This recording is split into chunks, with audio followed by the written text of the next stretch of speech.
we got a new pitcher coming on.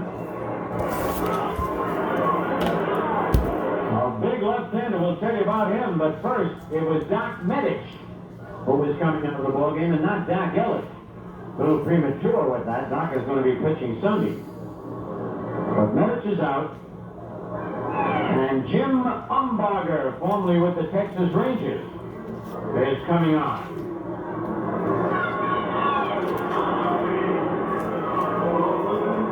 So Doc Medich leaves after working 8 innings, plus 2 batters here in the bottom of it, rather 7 innings, plus 2 batters here in the bottom of the 8th. He allowed 9 hits. Walked only 1 man, struck out only 1 man, and has been charged with 4 runs. Munson at second will be the responsibility of Medich, should he score this inning. And while Umbarger is loosening up, see if there's any more change on the scoreboard. At the end of 8 now is the White Sox 5 and Cleveland 4. Final score, Baltimore beats Seattle 4-1. Grimsley the winner and Abbott the loser. At the end of 6, it's the Angels 4 and the Red Sox 3. Rich and Bobby Bonds have hit 2-run homers in that game. And at the end of 7, it's the Tigers 5 and Milwaukee 2.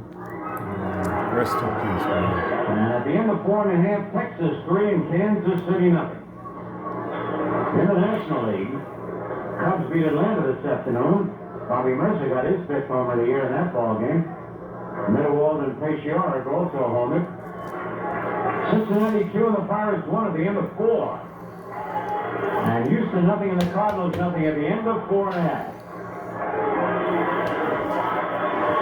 Reggie Jackson will bat against the left-handed Jim Umbarger. And that's the 12th straight loss for the Atlanta Braves. And Ted Turner going to have to do something down there. They got a pretty good ball club, but they're just in one of those streets.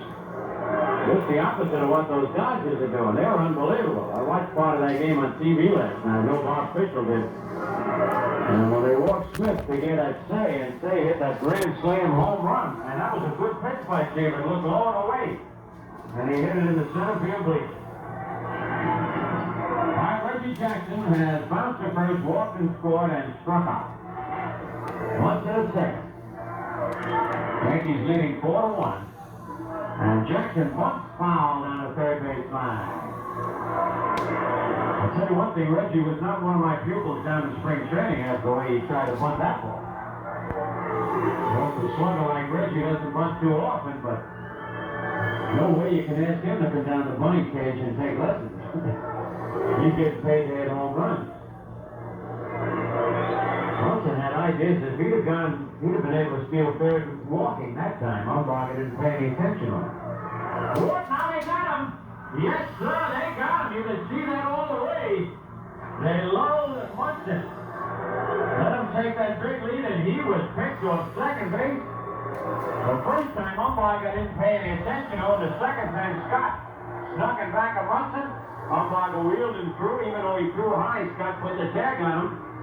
So Munson is picked off. One away, nobody on.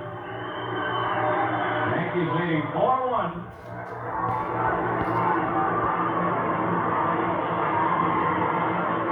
So Thurman had ideas of stealing. He got that big jump the first time, but unfortunately he didn't go.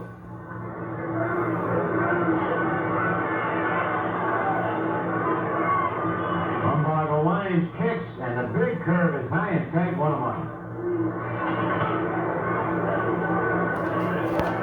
And now Umbarger takes time to tie his shoelace.